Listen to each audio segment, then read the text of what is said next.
আল্লাহ তুমি আমার গুনাহগার উম্মতকে বাঁচাও। এই দুনিয়ার বুকে রব্বুল আলামিন সব নবীকে একটা করে দাওয়া মুস্তাজাবা দিয়েছেন, মানে যে দোয়া করলে কবুল হয়ে যায় সাথে সাথেই। দুনিয়ার সব নবীরা ওই দোয়াটা দুনিয়ায় করে ফেলেছে।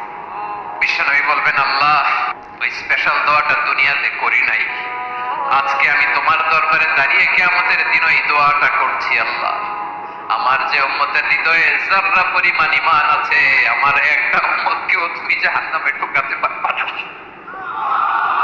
বিশ্বনবী পাগলের মতো একবার হাউজে কাউসারে যাবেন, একবার সিরাতে যাবেন, একবার পুলসিরাতের দিকে, একবার হাউজে কাউসারের দিকে, পাগলের মতো দৌড়াতে থাকবেন। তার কোন গুনাহগার উম্মত যাতে জাহান্নামে ঢুকে না যায়। উম্মতি উম্মতি। বিশ্বনবী আমার জন্য কাঁদবেন, আপনার জন্য কাঁদবেন, আমাদের জন্য সেদিন কেঁদে কেঁদে জাহান্নামের দরজায় দাঁড়িয়ে আমাদেরকে টেনে টেনে জান্নাতে ঢুকাবেন।